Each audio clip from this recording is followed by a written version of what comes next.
अगर आप हृदय में चली गई, उसके बाद आप लौटना भी चाहेंगे ना, थोड़ा कठिनता होती है, क्योंकि वो स्थिति छोड़ी ही नहीं जाती, वहाँ से हटने की इच्छा ही नहीं रहती। यदि वहाँ नहीं पहुँचे, आनंद की अनुभूति नहीं शुरू हुई, और उससे पहले आप उठेंगे, तब थोड़ी सी आपके अंदर एक ग्लानि यही होगी कि हम अंदर नहीं पहुँचे। उस समय नींद आने में आपकी थोड़ी सी दिक्कत होगी। दिक्कत इसलिए होगी कि आपका जो लक्ष्य था, उस लक्ष्य की प्राप्ति नहीं हो पाई है। अगर वहाँ पहुँच गए तो आप सारी रात उसी में गोता लगाते रहेंगे। दूसरा, एक साधक की एक स्थिति और बनती है, जिस समय ध्यान कर रहे होते हैं और कमेंट्री चल रही होती है, इसको सुनते सुनते वो ऐसे बेहोश स्थिति में हो जाता है कि कभी कभी न तो वहाँ पहुँच पाया और न अलर्ट है, क्योंकि उसका जो दिमाग, उसका जो माइंड है ना, कमेंट्री के सुनने में मस्त है। तो सुनते सुनते वो बेहोशी हालत में चला गया। थोड़ा सा उसने सावधानी को हटा लिया, सावधानी हटी नहीं कि दुर्घटना घटी नहीं। सावधान न रहने के कारण से आगे नहीं जा पाया, और फिर वो निद्रा में आ गया, या अगर निद्रा में नहीं आए तो तंद्रा में आ गया। तो इसीलिए साधक को बताया जाता है कि जो चीज़ आपको अनुभव कराया जा रहा है, कमेंट्री जिस बात पे चल रही है,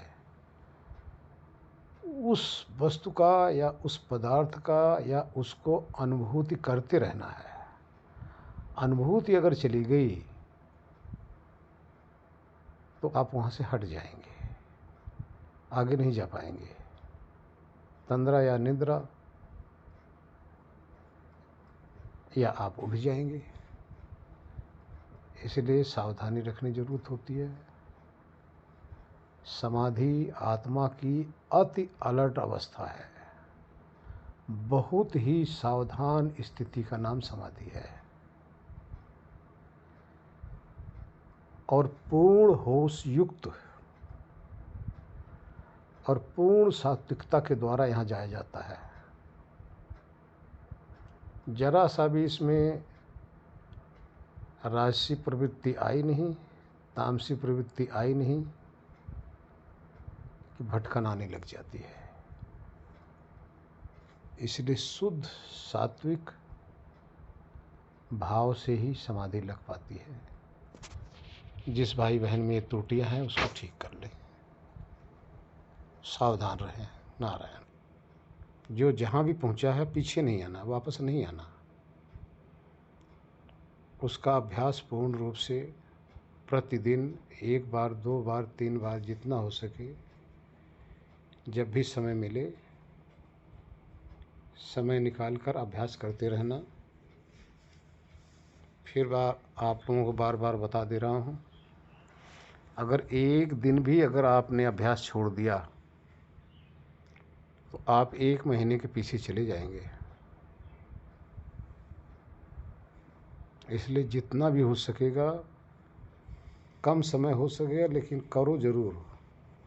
अभ्यास नहीं छोड़ना, प्रतिदिन अभ्यास करना। नारायण। मतलब आपका अभी देह भाव बना रहता है।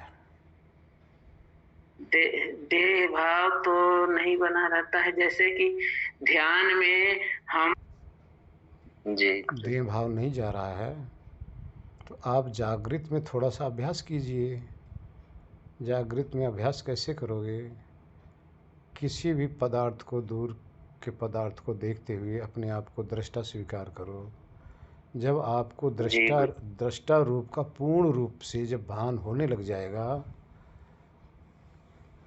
तब जाके देह भाव तो उसी समय दृष्टा रूप में भी समाप्त हो जाता है। जी देह भाव रहता है तो आप दृष्टा नहीं रहते। आप जब देख रहे हो तो तब किसी भी पदार्थ की तरफ अगर आप देख रहे होते हो तब भी देह भाव नहीं होता मेरे प्रभु। हाँ गुरु जी, दृष्टा का भाव रहता है। दृष्टा साक्षी में बैठे तो हम भूल देह भाव से हटना बहुत आवश्यक है। चलो आगे परिश्रम करो। निधि बहन जी बहन प्रणाम जी। बहन निधि गुप्ता जी, देखिए, जब आप त्रिकुटी के अंदर नाम में मन को जोड़ देते हैं तो इसका अर्थ सिर्फ इतना ही है, आपका जो मन है ना, बाहर इधर उधर भागना बंद कर दिया। यह है नाम में जोड़ना। फिर आपने भाव करना है। भाव होती बुद्धि से, ठीक है। आत्मा भाव बुद्धि से करता है और फिर बुद्धि के द्वारा यानी ज्ञान के द्वारा, विवेक के द्वारा हृदय में आपने अनुभव करेंगे। जब हृदय में जब जाने लग जाएंगे तो आप देखेंगे मन भी भाग गया। मन भी धीरे धीरे हृदय में जा रहा है साथ में, लेकिन उसकी पहुंच हृदय में नहीं है। उसकी पहुंच फिर हृदय में नहीं है। हृदय तक मन नहीं जाता, हृदय में सिर्फ आत्मा जाता है। आप कह रहे हो कि मन के साथ आत्मा ऊपर खड़ा रह जाता, ऐसा नहीं है। आत्मा भाव के साथ चलता है। भाव आत्मा का ही बनता है। भाव से हृदय के अंदर जाया जाता है, तब ही उस सुख की, उस आनंद की या हृदय में पहुंच हो पाती है। जब धीरे धीरे आपका हृदय के अंदर जो टच करते हैं आप, जब टच करेंगे हृदय में, तो जो थोड़ी सी भी आपको, जो वहाँ किसी भी प्रकार की आपको अनुभूति होगी, यानी दृश्य से परे, वहाँ शब्द रस रूप गंध स्पर्श नहीं रहेगा, लेकिन वहाँ सुख की, अनुकूलता की, आनंद की, ये जो अनुभूति होगी, इसको आपने ग्रहण करना है। क्योंकि ये अति सूक्ष्म विषय है। इतना सूक्ष्म विषय है कि आत्मा, मन और बुद्धि अभी इतने सूक्ष्म तत्व का कभी अनुभव किया ही नहीं। उस अनुभव में थोड़ा सा समय लगता है, परिश्रम लगता है, अभ्यास करना पड़ता है। तो धीरे धीरे वो जो अनुभव अंदर है, ध्यान रखना, वो ऑलरेडी है। वो आनंद न तो कहीं से आता है और न कहीं जाता है। जब से हम जन्म लिए हैं, जब से ये शरीर माँ के गर्भ के अंदर बननी शुरू हुई है, तब से लेके मृत्यु काल तक इस जगह ये आनंद सदा ही रहता है, कभी गया नहीं। बस हमारी जो बहिर्मुखता है, इस कारण से हमें अंदर की पकड़ नहीं हो रही है। तो जब धीरे धीरे अभ्यास करेंगे तो वहाँ की जब पकड़ होने लग जाएगी, थोड़ा सा वहाँ का रस आने लग जाएगा, तभी आप वहाँ डूबने लग जाएंगे। क्योंकि देखिए, संसार के अंदर स्थूल, सूक्ष्म, अति सूक्ष्म, ठीक है, ये सारे विषय हैं, लेकिन परमात्मा जो है अति सूक्ष्म है। अभी इतनी अति सूक्ष्म विषय के प्रति आत्मा आज तक इतनी गहराई में गया ही नहीं है। जबकि देखिए, निद्रा जो है यही आनंद की स्थिति है। जितने भी जीव जाते हैं ना, इसी आनंद में ही समाते हैं। इसी को निद्रा भी कहते हैं और इसी को समाधि भी कहते हैं। निद्रा में जैसे सब कुछ भूल जाते हैं, किसी भी प्रकार का कोई ज्ञान बाहर का नहीं रह जाता है, उसी प्रकार से समाधि में भी किसी प्रकार का कोई ज्ञान नहीं रह जाता। अब उन दोनों में क्या भेद है? समाधि में आप आनंदित हो रहे हैं तो आपको आनंद का विवेक बना रहेगा। निद्रा में आप आनंदित हो रहे हैं तो आपको आनंद का विवेक समाप्त हो गया है, जाते वहीं हो। लेकिन अभी हमारी इतनी सूक्ष्म बुद्धि न होने के कारण से वो पकड़ नहीं हो रही है। आप मन को कह लो, बुद्धि को कह लो, जाना हृदय में ही है। अगर आपको लगता कि मन वहाँ नहीं साथ जा रहा है तो कोई बात नहीं, यही समझ के जाओ, लेकिन अंदर प्रवेश जरूर करो। ठीक है जी? हरि जी। देखिए, हृदय में जाने के लिए प्रेम के अलावा कोई दूसरा अन्य तरीका है ही नहीं, कोई भी तरीका नहीं है। हृदय में जाने के लिए सिर्फ प्रेम चाहिए। वहाँ ज्ञान से नहीं जाया जा सकता। ज्ञान से आत्मा तक पहुँचे, प्रेम से। देखिए, हृदय में जाने के लिए प्रेम के अलावा कोई अन्य मार्ग नहीं है। आत्मा तक पहुँचने के लिए ज्ञान मार्ग है। आत्मा में जानने के लिए, आत्मा को समझने के लिए आप ज्ञान के द्वारा, विवेक के द्वारा आप अपने स्वरूप तक पहुंच सकते हो। लेकिन इस आत्मा को उस आनंद में डुबाने का काम आपका नहीं है। आप जितना मर्जी प्रयत्न कर लो कि हम उसमें डूब जाएं, संभव नहीं है, क्योंकि वो काम परमात्मा का है। ध्यान रखना, परमात्मा आपको अपने आगोश में लेते हैं नहीं लेते हैं, ये परमात्मा की कृपा के ऊपर है। और परमात्मा की कृपा रोज़ बताई जा रही है। परमात्मा सिर्फ प्रेम से ही रीझते हैं, प्रेम से ही भगवान भक्त के अधीन हो जाते हैं। यदि प्रेम नहीं है तो हृदय में कठिनता होगी। और हृदय में ऐसा है, इसके लिए आप लोगों को विधि बताया गया है। फिर भी परीक्षा कर लो, मैं फिर दोबारा आप लोगों की विधि बता रहा हूँ कि हृदय को पहचानने का। आत्मा भी हृदय में ही जाता है। लास्ट में, अंत में उसका विश्राम स्थल जो है हृदय ही है। जब सुसुप्ति में आप जाते हो तो हृदय ही है। परमात्मा जब आपको सबको जब अपनी तरफ आकर्षित करके हृदय में ले जाते हैं तभी किसी को निद्रा आती है, अन्यथा निद्रा नाम की कोई चीज़ नहीं है। निद्रा भी परमात्मा ही है, लेकिन आपके अंदर प्रेम न होने के कारण से वहाँ उस आनंद स्वरूप को आप जान नहीं पा रहे हैं। परमात्मा का धर्म है सबको अपने आगोश में लेना, सबको 24 घंटे में अपने अंदर लेकर अपना कृपा सब पे बरसाना। चाहे साधक हो, चाहे भक्त हो, चाहे नास्तिक हो, चाहे आस्तिक हो, सबको अपने आगोश में ब्रह्मलोक में ले जाते हैं। ये परमात्मा की साधारण कृपाएं हैं, लेकिन परमात्मा की विशेष कृपा उस पर होती है जिसमें परमात्मा की प्यास होती है। जितना परमात्मा का प्रिय भक्त होगा, जितना परमात्मा से अधिक प्रेम कर रहा होगा, उतना ही उसको, उस भक्त को आनंद रस अधिक मिलता है। ये सिर्फ परमात्मा की कृपा होती है। अब आपके गुरु की बात रही। गुरु से मुक्ति कैसे मिलती है?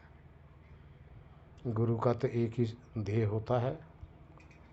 अगर गुरु के बताए हुए मार्ग पे चल रहे हैं, आप उन्नति कर रहे हैं, तो जो प्रसन्नता गुरु को होती है शायद आपको इतनी नहीं होगी। आप मार्ग पे चले, मंजिल तक पहुँचे, आज्ञा का पालन करते रहे। अगर कोई कठिनाई आती है तो वहाँ प्रश्न करके पूछते रहे। बस यही गुरु से मुक्ति है। गुरु को पैसे की ज़रूरत नहीं होती। जिस गुरु को पैसे की ज़रूरत होती है वो गुरु नहीं, वो लोभी है। जिस गुरु को आपसे और किसी भी चीज़ की कामना रह जाती है तो वो गुरु नहीं, वो भिखारी है। हाँ, गुरु के प्रति भी आपका एक श्रद्धा होनी चाहिए। यदि कोई गुरु आपके आसपास में रह रहा है, उसके पास अन्न नहीं है, रोटी नहीं है, उसके पास कपड़ा नहीं है, तो ये चीज़ आप उस गुरु को दे सकते हैं। इससे भी आपका कल्याण ही होगा। बाकी यदि कोई गुरु आपसे पैसा लेता है, आश्रम बना रखा है, दुनिया भर का आडंबर कर रहा है, ऐशो आराम का भोगी है, तो ऐसे गुरु को गुरु मत समझो, वो ढोंगी ही है। गुरु देते हैं, लेते नहीं। परमात्मा देते हैं, लेते नहीं। अग्नि आपको दे रही है, आपसे लेती नहीं। वायु आपको दे रही है, आपसे लेती नहीं। जल आपको दे रहा है, आपसे लेता नहीं। पृथ्वी आपको दे रही है, आपसे लेती नहीं। जो आपको सिर्फ देता है उसी को देवता कहा जाता है। जो आपसे लेने की उम्मीद रखे तो वो देवता नहीं, फिर लेवता हो जाता है। और ऐसा लेवता आपका कल्याण कर ही नहीं सकता। निस्वार्थ आपको ज्ञान नहीं दे सकता। क्योंकि जहाँ स्वार्थ छिप जाए, जहाँ स्वार्थ आ जाए वहाँ सत्य छिप जाता है। इसलिए सभी देवताओं से 33 प्रकार के देवता होते हैं। सभी देवताओं का धर्म है इस आत्मा को देना। और ये जितने भी देवता हैं आपसे लेने की कोई उम्मीद नहीं रखते। और देखिए, संसार में मुख्य रूप से 8 चेतन देव हैं और 25 जड़ देव हैं। 25 जड़ देव को अगर पूजोगे तो आपकी बुद्धि भी भ्रष्ट हो जाएगी। आप पतन की तरफ जाएंगे। और 8 आपके जड़ देव हैं, चेतन देव हैं। अगर इन चेतन देव में से किसी का भी अगर आपने अनादर कर दिया तो आप नरक में जाएंगे। बात चली है, मैं आपको बता देता हूँ चेतन देव कौन है।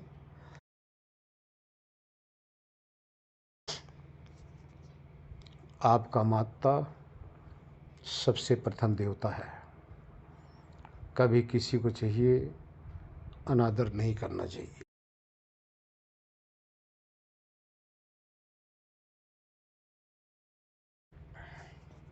माता का सबसे प्रथम देवता माता होती है। कभी भी अनादर नहीं करना चाहिए जिन्होंने आपको जन्म दिया। पहला देवता माता होती है। प्रथम देवता दुनिया में पहले देवता आपकी माँ है, जिसके द्वारा आपने इस संसार में आए हो। कभी अनादर नहीं करना चाहिए। माँ कैसी भी हो, सबने अनुभव किया होगा, सबने देखा होगा। माँ भूखी रह जाती है, प्यासे रह जाती है। बच्चा पेशाब करता है, बच्चे को उठा के सूखे में कर देती है, खुद बच्चे के पेशाब जहाँ किया हो उसमें लेट जाती है। माँ लेटिंग कर देता है, बच्चा लेटिंग कर देता है माँ के ऊपर कपड़े पे, माँ कभी बच्चे से नफरत नहीं करती। इससे बड़ा देवता दुनिया में और कौन हो सकता है। इसलिए कभी इसका अनादर मत करना। दूसरे देवता, पिता देवता। पिता के सहारे ही माँ आपका लालन पालन कर पाई है। माँ अगर आपकी सेवा कर रही है, आपको पाल रही है, आपको दूध अपने स्तन को पिला रही है, ध्यान रखना वो दूध नहीं खून है। जो आपको आपकी माँ ने पिलाया है वो खून है। खून से ही दूध बनता है। माँ ने अपना खून पिला के आपको इस लायक बनाया है। इसलिए कभी ऐसा मत करना। पिता आपके लालन पालन में पूरा सहयोगी बना था, बाहर से कमा के लाता, खुद भूखा रहता है। कभी आप देखिए, धूप में, बारिश में, बीमारी हालत में भी पिता घर में नहीं बैठना चाहता। इसलिए नहीं बैठना चाहता है कि हम बच्चे को पालेंगे, इसको पढ़ाई लिखाएंगे, इसको बड़ा करेंगे, इसकी ब्याह शादी करेंगे और इसके आगे के लिए धन जोड़ेंगे। तो पिता दूसरा देवता है आपका, कभी अनादर मत करो। तीसरा आपका देवता कौन है? आपकी जो सास है। आपकी सास का अर्थ है जो पति है उनकी सास, यानी पत्नी की माँ पति की सास हुई और पति की माँ पत्नी की सास हुई है। कभी भी किसी बहू को अपने सास ससुर का अनादर नहीं करना चाहिए और कभी किसी पति को भी अपने सास ससुर का अनादर नहीं करना चाहिए। क्यों?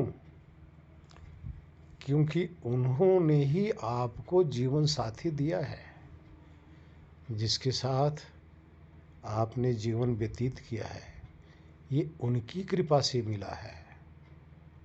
ये सास ससुर मिलके ही आपको जीवन साथी, अपने कलेजे का टुकड़ा, अपना सर्वस्व आपको सौंप दिया है। तो कभी इनका अनादर नहीं करना चाहिए।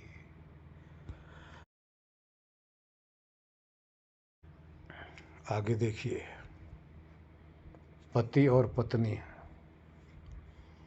पति के लिए पत्नी देवी है और पत्नी के लिए पति देवता है। ये जीवन की गाड़ी आप चला रहे हैं, दोनों पहिए से चलती है। पति हमेशा अपने पति का सत्कार करे, आज्ञा का पालन करे, पूरा साथ दे, तभी आपका पति शुद्ध मन से, शुद्ध हृदय से, शुद्ध विचार से, परिश्रम के द्वारा आपके लिए शुद्ध कमाई ला के आपको देगा, जिससे आप भी खाएंगे, आपके पति भी खाएंगे, आपके बच्चे भी खाएंगे। और पत्नी देखिए, इतनी शुद्ध निष्कलंक होती है कि अपना मैका छोड़कर, सर्वस्व छोड़कर एक पति के लिए अपने आप अपना पूरा जीवन समर्पित कर देती है। ऐसे समर्पण भाव से जो पत्नी पति के साथ रह रही है, तो पति को भी चाहिए कि ये पत्नी हमारी देवी है, हमें पूजना चाहिए, ध्यान रखना चाहिए। हाँ भाई, थोड़ा बहुत तो लड़ाई झगड़ा सब में चलती है, लेकिन इस लड़ाई झगड़े में ना तो कभी पुलिस आनी चाहिए, ना कभी जज आना चाहिए, ना कभी कोर्ट कचहरी आना चाहिए। क्योंकि ये अपने आप सुलझा लेते हैं, अक्सर यही देखा गया है। इसलिए पति पत्नी ये भी देवता हो गए। उसके अलावा एक देवता और देखिए, अतिथि देवो भव। अतिथि का अर्थ होता है जिसकी कोई समय सीमा निर्धारित ना हो, जो दरवाजे पे आ जाए। आपके रिश्तेदार नहीं, रिश्तेदार अतिथि में नहीं आते, रिश्तेदारों को अतिथि नहीं कहा जाता है। अतिथि का अर्थ होता है कोई भी साधु संत, कोई भी भूखा, कोई भी प्यासा आपके दरवाजे पर आ गया, तो कोशिश करो, क्योंकि वो भी चेतन ही है, जैसा भी जिस तरह से भी आपसे हो सके उसको तृप्त कर दो, भोजन दे दो, पानी दे दो, जो हो सकता है अपनी श्रद्धा के अनुसार। ठीक है जी। इसके बाद में एक गुरु और आ जाता है, आचार्य। आचार्य का अर्थ होता है जिसका आचरण शुद्ध हो, जो ज्ञानी पुरुष हो, जिसके सानिध्य में बैठकर आपके दरवाजे पे कोई संत महात्मा आ गया, उससे 4 शब्द आप ज्ञान के लिए, ज्ञान के शब्द लेने के बाद में उसका उपकार मानो, जो भी श्रद्धा से हो उसको दो। लेकिन यहाँ सावधान, आजकल साधु संत दरवाजे पे आते हैं तो उनको अगर 10 रुपये पकड़ा दो या 50 रुपये पकड़ा दो तो वो हट करने लग जाते हैं। 500 दे दो, मुझे कपड़ा दे दो, तो ये साधु नहीं, ये आचार्य नहीं है, इनसे बचो। अब ये हो गए आपके 7 देव। ये 7 देवता का अनादर नहीं करना चाहिए। लेकिन अभी मुख्य रूप से एक देवता और बचा हुआ है। ये 7 देवता मिलकर भी आपको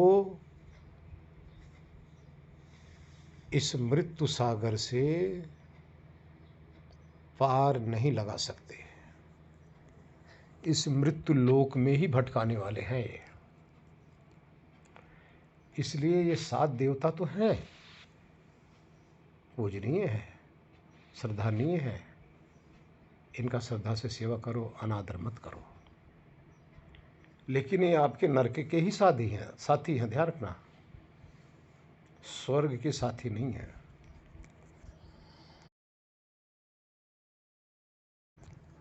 आठवां एक देवता और है। वो देवता कौन सा है? वो देवता इस धरती पे जितने भी देवताएं हैं, जो सबसे महान होता है, जिसको अपना आप गुरु कहते हैं। गुरु का अर्थ जो आपको ज्ञान के द्वारा, दीक्षा के द्वारा, ध्यान देना, बाकी सब शिक्षक तो हैं, सारे शिक्षा देते हैं, लेकिन जो आपको दीक्षा दे, दीक्षा और शिक्षा में फ़र्क है।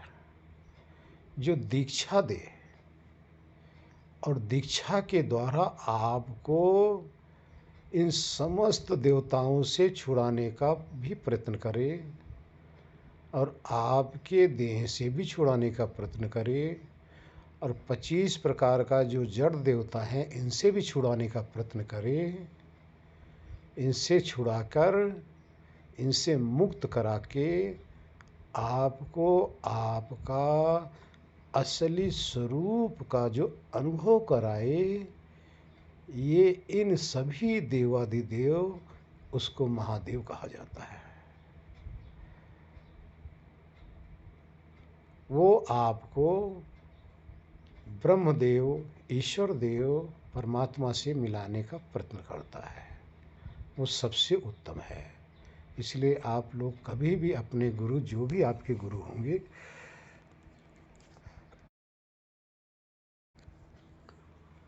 उनका कभी अनादर मत करना, कभी ये मत सोचना कि इनके पास इतना ही ज्ञान है, नहीं। जिसके पास जितना है उतना ही तो देगा, जितना देगा उतना लो। लेकिन आगे भी आप चलते रहो, जहाँ से भी आपको मिले। आप ठहरो कहीं मत, किसी भी गुरु के पास ठहरो मत। मैं सावधान कर रहा हूँ। आप मार्केट में जाएंगे, सब्जी लेने जाएंगे, तब भी 10 दुकान देखेंगे, सड़ी गली सब्जियां नहीं लेंगे। कोई भी बर्तन लेने जाएंगे, कपड़ा लेने जाएंगे, तो वहाँ भी आप टटोलते हैं, आंख बंद करके कहीं नहीं ले लेते। इसलिए सब जगह जाइए, क्या पता हर गुरु के पास कुछ न कुछ अच्छाई होती है। और जो गुरु बांध देते हैं कि बस यहीं रहना, तो ये समझ लेना कि ऐसा गुरु आपको लूटने का प्रयत्न कर रहा है, आपको भटकाने का प्रयत्न कर रहा है। आप आगे चलते जाइए, अच्छी से अच्छी शिक्षा आपको मिलती जाएगी। तो ये 8 देवता इस संसार के हैं। और नवा देवता क्या है? नवा देवता वो है जो समस्त संसार का स्वामी है, जिससे आपका शाश्वत संबंध है, अनादि संबंध है।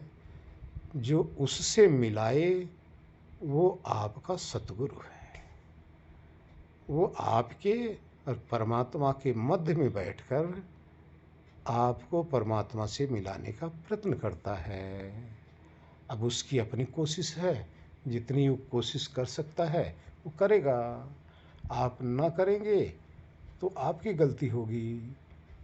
तो इसलिए ये देवता, 8 देवता यहाँ के, 9वां सबका अधिष्ठान, ये सबको पूजनीय है। लेकिन 25 प्राकृतिक देव हैं, उनको कभी उपासना उनकी नहीं करनी चाहिए, क्योंकि उससे हमारी जो बुद्धि है भ्रष्ट हो जाती है, पत्थर जैसे हो जाती है। इसलिए चेतन जीव देव की उपासना करो। हरि ओम नारायण। ऐसे आत्मा का जो पिता है वही माता है, वही पिता है, दोनों रोल उसी ने अदा किया है। इसलिए उस माता को छोड़कर इस पिता को ही अपनी माता, अपना पिता सब कुछ स्वीकार करें। उस माता के विषय में सोचना बंद कर दें। लेकिन जो उनकी सास जी हैं, उनको अपनी माता के तुल्य, अपनी माता के स्थान पर उनको पूजें। क्योंकि एक माता गई तो दूसरी माता तो मिल गई ना। तो आज ही उसको बता देंगे। खूब खूब धन्यवाद। हाँ, तो दूसरी माता भी उनकी माता ही है। एक माता अगर कुमाता हो गई तो जो पत्नी की जो माता है वो भी तो हमारी माता ही तो है। तो वो कुमाता होगी, लेकिन ये माता है हुई जिसने अपनी पुत्री को आपको समर्पित कर दिया। तो इस माता को पूजिए, ये आपकी देवता है। हरिओम। देखिए, आप लोगों को हृदय में ले जाने का कारण क्या है? जितने भी साधक सुन रहे हो, सब कोई इस पे ज़रा गौर करना। इस बहुत ही बहन जी ने प्रश्न किया, बहुत उत्तम प्रश्न किया है।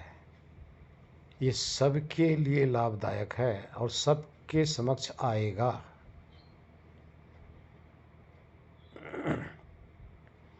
हृदय में पहले इसलिए ले जाते हैं कि इस शरीर में हृदय देश को पहले आप पहचानो। इस शरीर के स्थान आपको बता दिया गया है। जैसे ही आत्मा उसके अंदर प्रवेश करता है तो इस शरीर के अंदर हृदयाकाश है। उस हृदय के अंदर हृदयाकाश है, यानी उसके हृदय में एक आकाश के तुल्य स्थान है।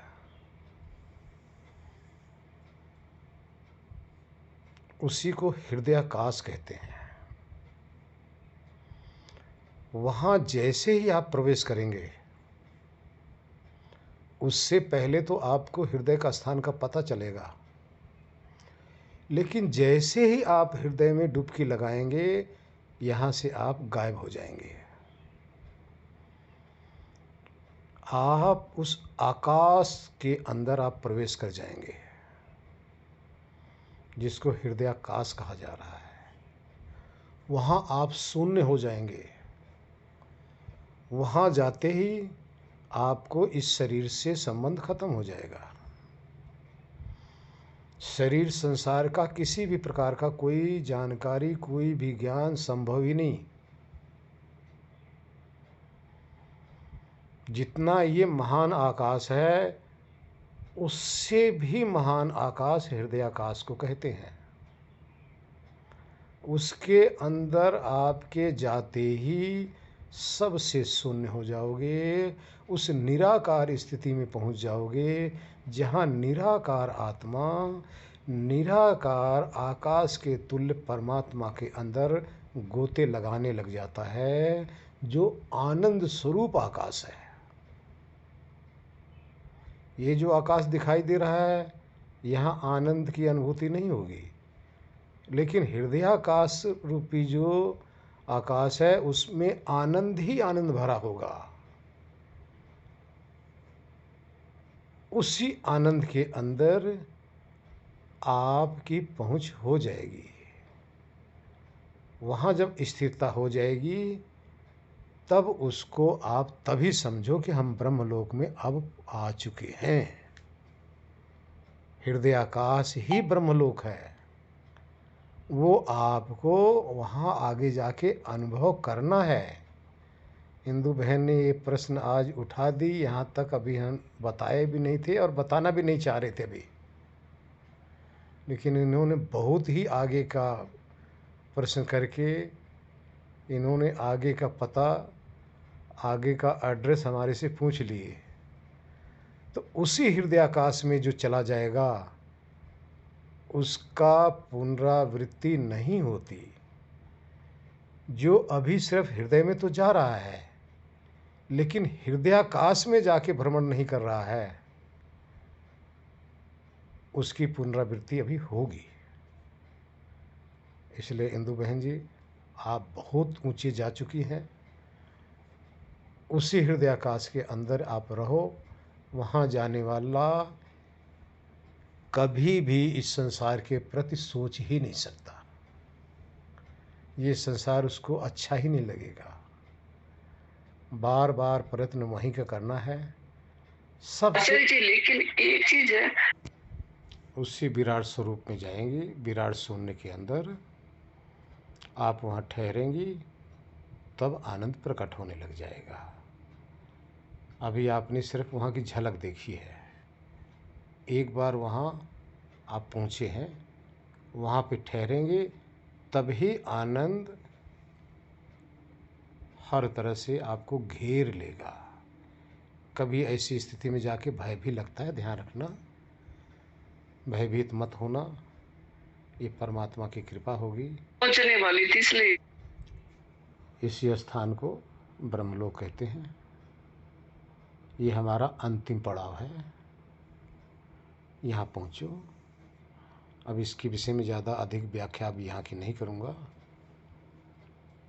हृदय में जाने वाले को हृदय के अंदर हृदयाकाश में प्रवेश करना है, और हृदयाकाश यही है, नारायण। चलो अब मैं बता दे रहा हूँ। हृदयाकाश, जिस आकाश की अभी बात हो रही है, उसी हृदयाकाश में जाकर हम 32 साल से ठहर रहे हैं। अंतिम मंजिल वही है। वहाँ जाने के बाद में जितने भी आप लोगों के जन्म जन्मांतर के जो संस्कार हैं, तब वहाँ पे समाप्त होंगे। वहाँ पे परमात्मा भस्म करेंगे। आपके बस की बात नहीं है। वो वहाँ जाओगे, वहाँ आपकी शुद्धता ले जाएगी। आपकी अशुद्धता वहाँ नहीं पहुँचने पाएगी।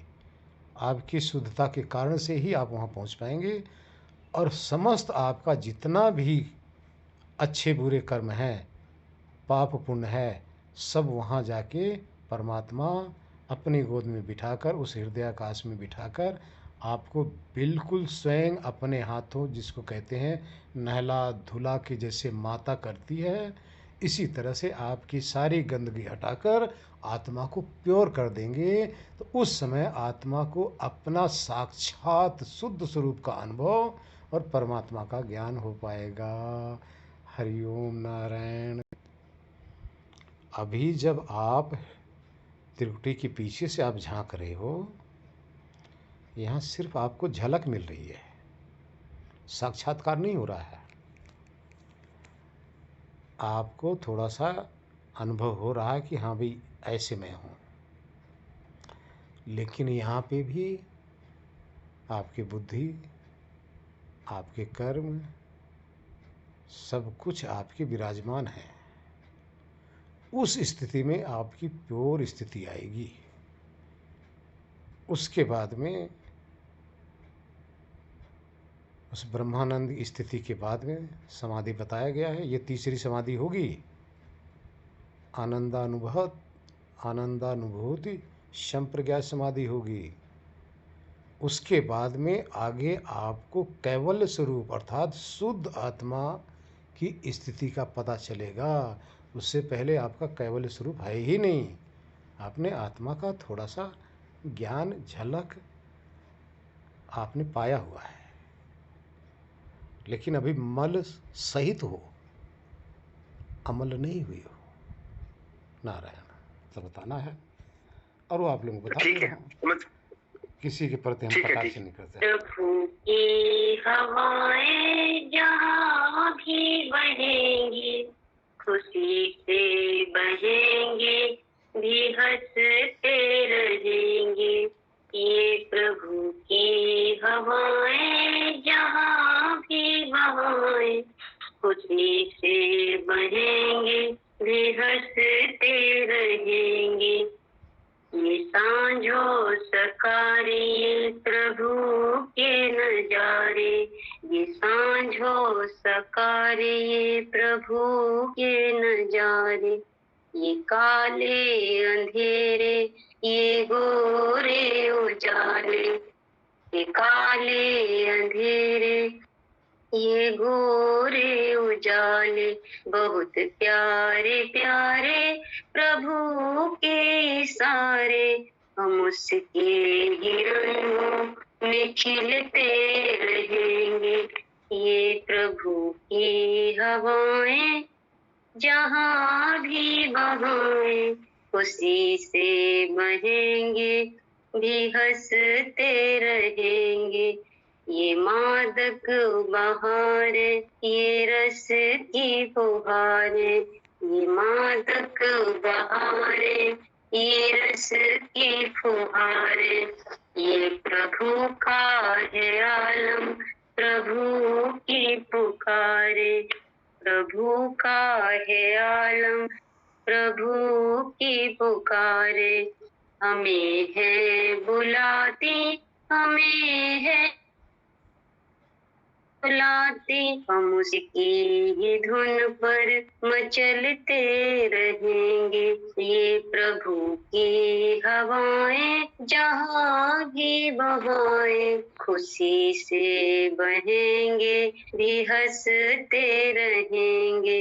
हम जिस ओर जाएं, उसी उसको पाएं। हम जिस ओर जाएं, उसी उसको पाएं। किसे याद रखें, हम किसे को भुलाएं। किसे याद रखें, हम किसे को भुलाएं। हम उसकी लगन में, हम उसके भजन में, हम उसकी अगन में सुलगते रहेंगे। ये प्रभु की हवाएं जहाँ भी बहें, खुशी से बहेंगे, भी हंसते रहेंगे। हमें तो है गाने उसी के तराने, हमें तो है गाने उसी के तराने। उसी को मनाने, उसी को रिझाने, उसी को मनाने, उसी को रिझाने। सभी राज उसके, सभी साज उसके, वो जिस पर नचाए थिरकते रहेंगे। ये प्रभु की हवाएं जहाँ भी बहाएं, खुशी से बहेंगे, भी हंसते रहेंगे। प्रणाम आचार्य जी। हाँ जी ये है आपके, बहुत बहुत आपको कोटि से नमन गुरु जी। कभी कभी जब परमात्मा के वचन निकलते हैं तो उसमें कभी त्रुटि नहीं होती। कभी कभी हमारे भी वचन निकल जाते हैं तो हम तो त्रुटिपूर्ण तो है ही हैं, हमारे अंदर त्रुटियां है ही हैं, परमात्मा में त्रुटि नहीं है। तो इसीलिए अनुरोध करते ये हैं। आचार्य की कोई शब्द ही आज तक ऐसा नहीं मिला जो त्रुटिपूर्ण हो आपका। हमें तो ईश्वर के ही वो लगते हैं सारे वचन। हम लोग तो गोपी भाव से सुनते हैं ना, जैसे कृष्ण जी बोलते थे, गोपी लोग मगन रहते थे, हम सभी लोग उसी भाव में मग्न रहते हैं। आप अगर 24 से 36 48 घंटे आप बोलते रहते, आप बोलते हैं। जी, समाप्ति किया जाए। सबको अपने अपने जी गुरु जी, चरण स्पर्श। हाँ आशीर्वाद। जी गुरु जी, चरण वंदन, बहुत बहुत प्रणाम। आशीर्वाद सभी भाई मोबाइल से प्रणाम जी। आज कोटि कोटि प्रणाम। प्रणाम। आज पूनम बहन जी ने कुछ नहीं कहा था, कुछ नहीं बोला। प्रणाम गुरु जी। प्रणाम। आज आपने कुछ नहीं बोला। जी गुरु जी, मैं सुन रही थी सब, तो मैं घर पे गेस्ट आए हुए थे, इसलिए मैं बोल नहीं पा रही थी। जी जी, चलो कोई तो बात मेरे को बहुत अच्छा लग रहा था। मैं तो खुद बोलने वाली उस समय कि हम आपसे क्षमा प्रार्थी हैं, क्योंकि हम पूरा ध्यान नहीं दे पा रहे, उतनी मेहनत नहीं कर पा रहे जितनी आप मेहनत करवा रहे हो। कोई और आपसे तो सपने में भी कोई ऐसी बात मुंह से नहीं निकल सकती, और हमें पता नहीं हम कितना गलत भूल जाते हैं। हम आपसे क्षमा प्रार्थी हैं गुरु जी। नहीं नहीं, सबको प्रणाम गुरु जी। प्रणाम जी प्रणाम। सबको आशीर्वाद। सब प्रणाम स्वीकार करें, आपको कोटि कोटि चरण स्पर्श गुरु जी, प्रणाम बहुत जी बहुत प्रणाम। प्रणाम का प्रणाम भी स्वीकार करिए। प्रणाम। सभी भाई बहनों का चरण स्पर्श प्रणाम, आचार्य जी। आशीर्वाद आशीर्वाद। रात्रि को फिर मिलेंगे। नारायण हरिओम। आपको जरूर हरिओम हरिओम। नारायण नारायण।